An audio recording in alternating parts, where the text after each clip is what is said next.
What's up? It's Jeff Bostic from the Bostic team at Rate, and it is snowy and it's cold and it's just been a week of all that, so you get me in a hoodie today. So anyway, just wanted to jump right in. This was Jobs Week, and we ended Jobs Week with the BLS report, the Bureau of Labor Statistics, and this report was expecting 160,000 new jobs for the month of December. This report blew it away. It actually came in at 256,000 new jobs reporting from December. It showed the unemployment rate ticked down from 4.2% to 4.1%. And overall, bonds and treasuries reacted negatively to that. So we saw interest rates creep up, we saw treasuries creep up, bond prices go down. So that's not what we were hoping for. However, we saw this last year. So if we go back to last January, same thing happened. We saw a hot jobs report for December of 2023. And then there are revisions that come out. There's something called the QCEW. So those revisions come out in February, and we saw a lot of negative revisions. And so then we saw rates start to creep down for the spring market.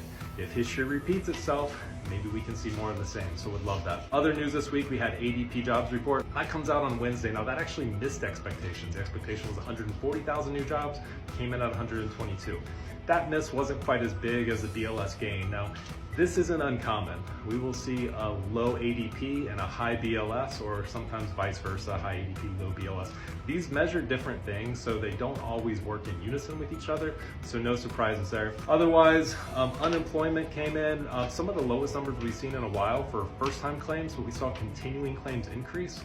No surprise, it's not really an easy time to find a job, I would say, first of the year. That said, another report that came out was a JOLTS jobs opening report. That showed there's more jobs out there. So I think it is kind of that weird season for people to shift or move, but there's lots of jobs out there for those that might want them.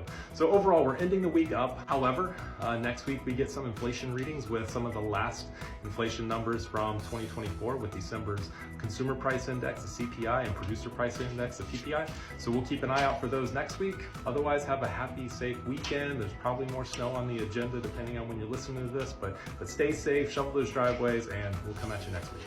Take care.